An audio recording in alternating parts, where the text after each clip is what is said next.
यानी कि इस पैनिक सिचुएशन में भी कोई बड़ी शक्ति ऐसी है जो इतने बड़े पैमाने के ऊपर खरीदारी करती जा रही है। तो क्या हमको सब कुछ मालूम है? रिटेल इन्वेस्टर को सब दुनियादारी मालूम है, और जो इतनी बड़ी खरीदारी कर रहा है उसको कुछ भी मालूम नहीं है, इसलिए वो परचेस कर रहा है। देखिए, इन्वेस्टमेंट इन स्टॉक मार्केट ये एक्चुअली आज के समय की पुकार है। अगर आप उसके ऊपर ध्यान आज नहीं देंगे तो हो सकता है कि आने वाली पीढ़ियां जो है वो आपको कोसेंगी, आपको दोषी ठहराएंगी।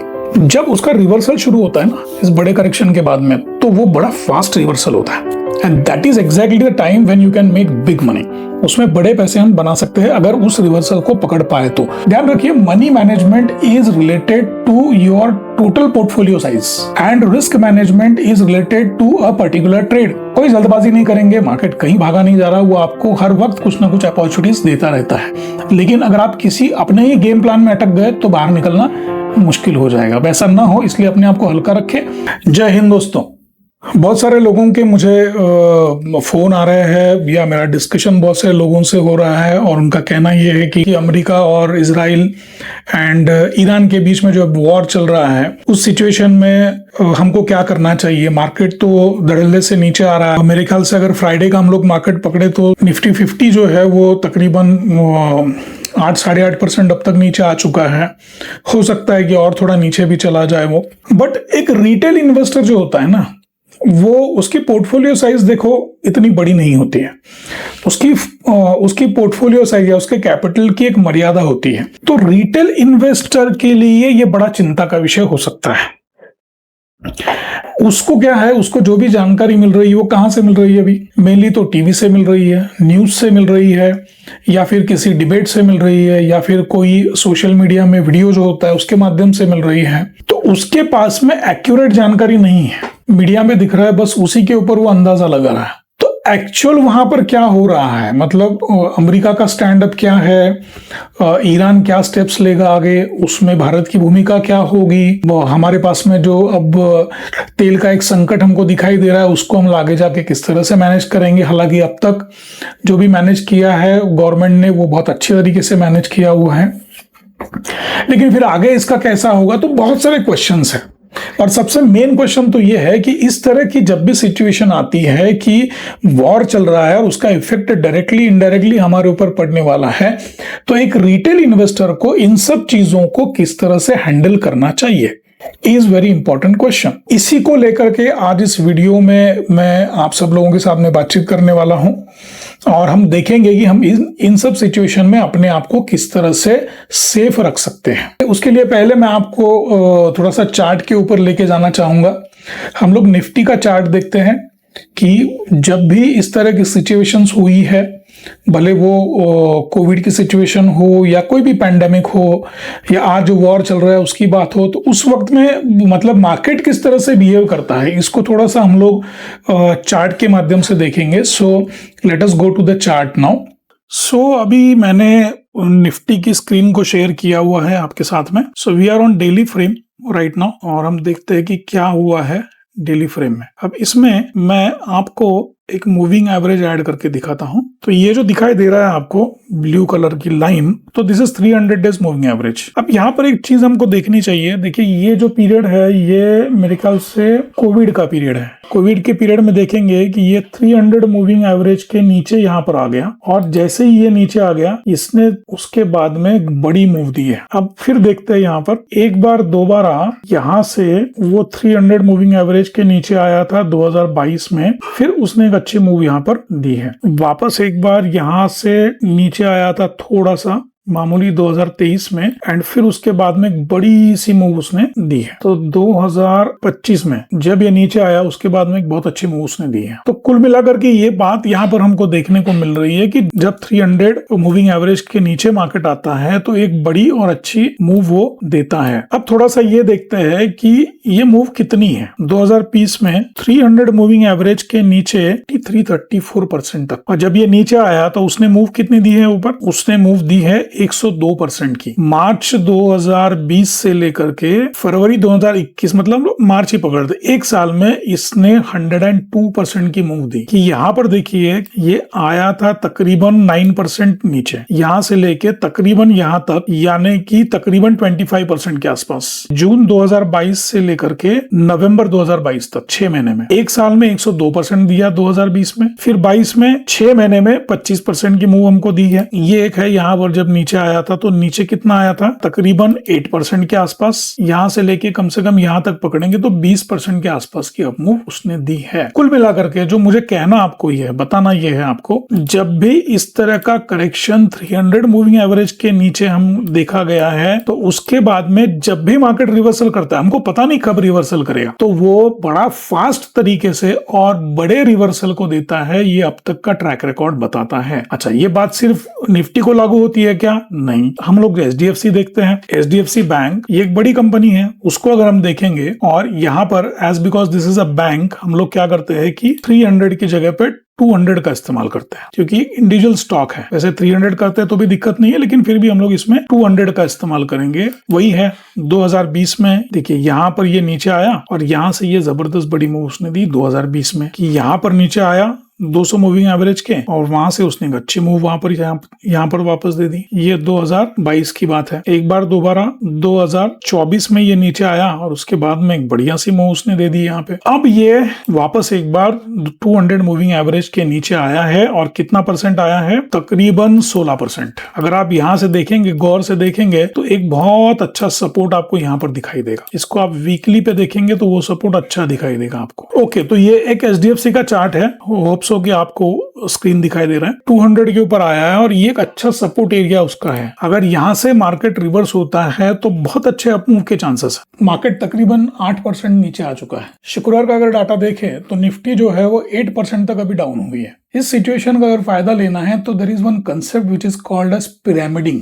अगर पिरामिडिंग का हम लोग फायदा लेंगे तो हो सकता है कि आपको अच्छे प्रॉफिट बने। उसमें दो कंसेप्ट होते हैं नॉर्मली। पहली कंसेप्ट होती है एवरेजिंग और दूसरा कंसेप्ट होता है पिरामिडिंग। एवरेजिंग में क्या होता है कि जब स्टॉक नीचे नीचे जाता है तो आप उसको और कम कम दाम के ऊपर बाय करते जाते हैं। बट अगेन जानकारों ने कहा है लॉस में अगर एवरेजिंग करेंगे तो आपको बड़ा नुकसान सहन करना पड़ सकता है, मतलब that is very dangerous thing. Pyramiding क्या होता है कि आप प्रॉफिट में एवरेजिंग करते हैं। जैसे कि उदाहरण के तौर पर मान लीजिए कोई ए नाम का स्टॉक है जो अभी 100 रुपए में है। आपका जो भी एनालिसिस है वो कह रहा है कि इस जगह पे उसको उठाना ठीक रहेगा। आपके पास में मान लीजिए 1 लाख रुपए है, तो उसमें से आपको क्या करना है कि पहला जो है जहां पर आपको लगता है कि ये स्टॉक अभी बाय करना चाहिए वहां पर आप सिर्फ 40% क्वांटिटी को बाय करिए, नंबर 1। फिर अगर मान लीजिए 100 का 110 चला गया और उसमें 25% क्वांटिटी को ऐड करिए। 110 का 120 चला गया और 20% क्वांटिटी को ऐड करिए। 120 का 130 चला गया और 15% क्वांटिटी ऐड करिए। इस तरह से आप अपने 100% क्वांटिटी पूरी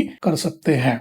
अब आपको यहां पर ऐसा लग सकता है कि मैंने 40% अगर 100 रुपए पे खरीदा है और 25% जो है वो 110 पे खरीदा है तो उल्टा मैं महंगा खरीद रहा हूं। नहीं, वैसा नहीं है। अब बात को अगर ठीक से देखोगे, ये जरूर है कि आपका जो एवरेज है जब आप दूसरी खरीदारी करेंगे 25% की तब 105 का आएगा, जबकि पहला जो है आपने 100 से खरीदा था। लेकिन अगर मान लीजिए मार्केट वहां से रिवर्स आता है तो आप या तो नो प्रॉफिट नो लॉस से बाहर निकल सकते हैं या कुछ प्रॉफिट में बाहर निकल सकते हैं। ये बहुत बड़ा फायदा है।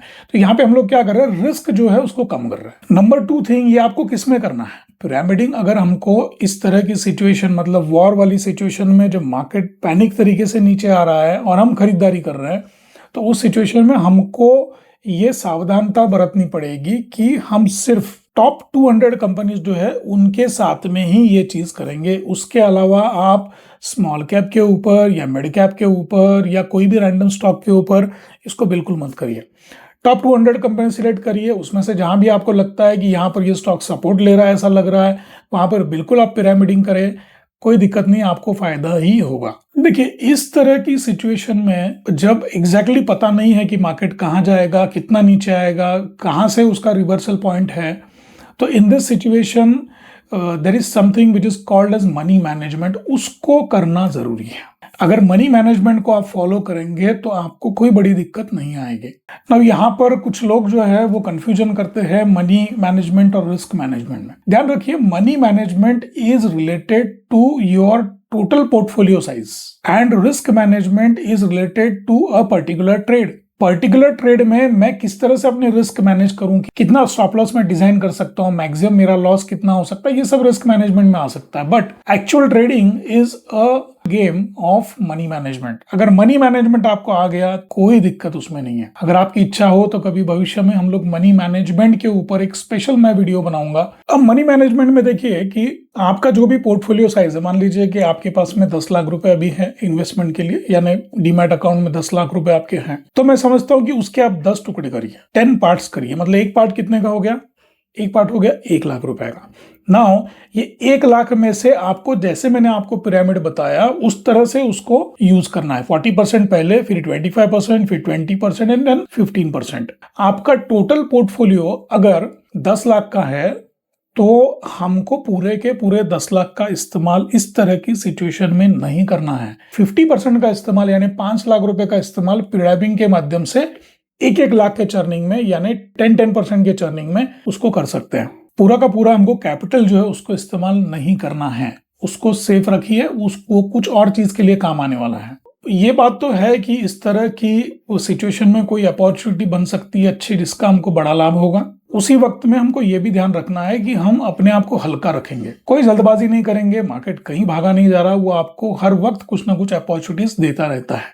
लेकिन अगर आप किसी अपने ही गेम प्लान में अटक गए तो बाहर निकलना मुश्किल हो जाएगा। वैसा ना हो, इसलिए अपने आप को हल्का रखें और अपने पोर्टफोलियो का, अपने कैपिटल का 50% से ज्यादा जो है इस तरह की सिचुएशन में इस्तेमाल ना करें। दूसरी चीज इंपॉर्टेंट ये है कि अगर आपका कैपिटल छोटा है तो मैं समझता हूं कि अपनी रिस्क को भी डिफाइन आपको करना पड़ेगा। यानी कि आपको एक स्टॉप लॉस जो है उसके बारे में सोचना पड़ेगा जो आपको सूट करता है। तो वो 2% का हो सकता है, 3% का हो सकता है, जो भी है आपको सूट करता है। जितना आप लॉस सहन कर सकते हैं उतना ही स्टॉप लॉस अपना वर्किंग करिए। और अगर मार्केट उल्टा आता है, यानी रिवर्स आता है, आपके एसएल की तरफ आता है, तो जहां भी एसएल आपका फिक्स हुआ है वहां पर एसएल को हिट होने दीजिए। बिल्कुल ऐसा मत सोचिए कि नहीं मार्केट वापस ऊपर आएगा, थोड़ा रुकता हूं। बिल्कुल ऐसा नहीं करना है, जस्ट बाहर निकलना है। जैसे ही आपका एसएल हिट होता है, you have to get out of that trade. This is very important. देखिए, मार्केट जब भी इस तरह के बड़े करेक्शंस देता है, तो जब उसका रिवर्सल शुरू होता है ना इस बड़े करेक्शन के बाद में, तो वो बड़ा फास्ट रिवर्सल होता है। And that is exactly the time when you can make big money. उसमें बड़े पैसे हम बना सकते हैं अगर उस रिवर्सल को पकड़ पाए तो, या उस वक्त में हमारी एंट्री होती है तो। अब बहुत सारे लोग मुझे फोन करते हैं या मेरे संपर्क में आते हैं, तो ये पूछते हैं कि क्या हमको वास्तव में स्टॉक मार्केट में कुछ इन्वेस्टमेंट करनी चाहिए या नहीं करनी चाहिए। जहां तक मेरा नॉलेज है कि आपको स्टॉक मार्केट में इन्वेस्टमेंट करनी ही चाहिए। आपका जो भी इनकम है, किसी का इनकम 50,000 रुपए होगा, किसी का 75,000 होगा, किसी का 1 लाख होगा, जो भी what ever your respective income is, आपको उसके 15 to 20% पर मंथ ये स्टॉक में इन्वेस्टमेंट करनी चाहिए, स्टॉक मार्केट में इन्वेस्टमेंट करने चाहिए। अब वो कैसे इन्वेस्टमेंट करना है, दिस इज समथिंग डिफरेंट। आप म्यूचुअल फंड खरीद सकते हैं, आप डायरेक्टली स्टॉक्स खरीद सकते हैं। हाँ, एफएनओ मत करिए, फ्यूचर्स एंड ऑप्शंस में बिल्कुल मत जाइए, क्योंकि वो अभी आपके लिए नहीं बनाया हुआ। मैं एकदम क्लियर कट आपको बता देता हूं, आपका कैपिटल वाइप आउट होने में ज्यादा समय नहीं लगेगा अगर आप फ्यूचर एंड ऑप्शंस में एंट्री करोगे तो। So please don't enter in future and options. उसके लिए समय है, थोड़ा सीखते हैं, थोड़ा मार्केट को जानते हैं, उसके बाद में देखते हैं। 2-4 साल का एक्सपीरियंस आपको हो जाने दीजिए, then we can enter into futures and options वाला चीज। देखिए, इन्वेस्टमेंट इन स्टॉक मार्केट ये एक्चुअली आज के समय की पुकार है। अगर आप उसके ऊपर ध्यान आज नहीं देंगे तो हो सकता है कि आने वाली पीढ़ियां जो है वो आपको कोसेंगी, आपको दोषी ठहराएंगी। अभी बहुत सारे लोगों को हमने ऐसे बोलते हुए देखा है कि अगर मेरे पिताजी या मेरे दादाजी ने कुछ शेयर्स अगर टाटा मोटर्स के या आइशर्स के या इन्फोसिस के लेके रखे होते उस वक्त में, तो हो सकता है कि आज हम करोड़पति होते। तो ये बात सच है क्या? बिल्कुल सच है, इसमें कोई गलती नहीं है। अगर आप इस तरह से सोच रहे हैं तो हमारी आने वाली पीढ़ियां और फास्ट है। हमारी आने वाली पीढ़ियों को टेक सेवी के बारे में कुछ अलग से बताने की जरूरत नहीं है। जब वो हमको कोसेंगे कुछ दिनों के बाद में, अगर हम आज इन्वेस्टमेंट नहीं करेंगे तो आप सोचिए वो जरा ज्यादा कोसेंगे। बात समझ में आ रही है? वो जरा ज्यादा कोसेंगे हमको जितनी प्रखरता के साथ या तीव्रता के साथ ऐसा लगता है कि हमारे दादाजी या पिताजी ने ये करना चाहिए, तो हमारी आने वाली पीढ़ियां जो है ज्यादा, हमसे ज्यादा प्रखरता और तीव्रता के साथ हमको कोसेगी। ये ध्यान रखना पड़ेगा। जरा सोच के देखिए कभी कि मार्केट में एक ट्रेड होता है, मतलब क्या होता है। तो कोई जब बेचता है और अगर मान लीजिए खरीदी करने वाला कोई नहीं है, खरीदार ही नहीं है, तो क्या वो बेच सकता है? वो बिल्कुल नहीं बेच सकता। यानी कि जब भी मार्केट में ट्रांजैक्शन कंप्लीट होता है या ट्रेड कंप्लीट होता है, इसका मतलब ये होता है कि कोई बेच रहा है और कोई खरीद रहा है। तो आप मुझे बताइए कि जब पूरी दुनिया पैनिक सेलिंग कर रही है और आप देख रहे हैं कि धड़ल्ले से पूरे के पूरे चार्ट नीचे आ रहा है, 8% 9% तक करेक्शन अभी आ चुका है, हो सकता है कि और थोड़ा सा नीचे भी वो चला जाए, यानी कि कोई बेच रहा है। यानी कि इस पैनिक सिचुएशन में भी कोई बड़ी शक्ति ऐसी है जो इतने बड़े पैमाने के ऊपर खरीदारी करती जा रही है। तो क्या हमको सब कुछ मालूम है? रिटेल इन्वेस्टर को सब दुनियादारी मालूम है, और जो इतनी बड़ी खरीदारी कर रहा है उसको कुछ भी मालूम नहीं है, इसलिए वो परचेस कर रहा है। बात को समझे, गेम प्लान अलग है। एक बार आप ये स्टॉक मार्केट का रियल गेम समझ गए ना, तो बस फिर आपको बड़े पैसे कमाने से कोई नहीं रोक सकता। आप किसी का भी एग्जांपल लीजिए, जो भी बड़े इन्वेस्टर हमको आज के डेट में लगते हैं, राकेश झुनझुनवाला जी हो या फिर दमानिया जी हो या कोई भी, बहुत सारे इन्वेस्टर्स हैं जिन्होंने बहुत बड़ी माया संपत्ति स्टॉक मार्केट से कमाई है। उन्होंने हमेशा अपॉर्चुनिटी का फायदा लिया, उन्होंने मौके का फायदा उठाया, और इसीलिए वो इतनी बड़ी संपत्ति जो है वो बना पाए हैं। हमको बिल्कुल वो सीखना है। बिल्कुल पैनिक होने की जरूरत नहीं है। This is a correction basically, और एक हेल्दी करेक्शन आ रहा है। जैसे मैंने आपको चार्ट में अभी समझाया कि जब 300 मूविंग एवरेज के नीचे मार्केट ने ट्रेड किया है, तो उसके बाद में वहां से वो बहुत अच्छी तरीके से रिवर्स हुआ है। कई बार ये ऐसा हुआ है। तो बट नेचुरल, जैसे मैं हमेशा कहता हूं कि trading is not a game of prediction, it is a game of probability. तो बिल्कुल इस बार भी प्रोबेबिलिटी यही है कि मार्केट वहां से ऊपर आ सकता है, और जब भी आएगा बड़ी फास्ट तरीके से ऊपर आएगा। तो इसीलिए हमको उसके लिए तैयार रहना पड़ेगा, बट टर्म्स एंड कंडीशन के साथ में, चीजों को समझते हुए, चीजों को जानते हुए, और कोई भी बड़ी रिस्क लिए बगैर, राइट। तो अगर आपको लगता है कि इसी तरह से मैं महत्वपूर्ण जानकारी आप तक पहुंचाता रहूं, तो दोस्तों हमारे YouTube चैनल ट्रेडिथिक्स मार्केट लैब को लाइक करें, सब्सक्राइब करें। Thank you very much.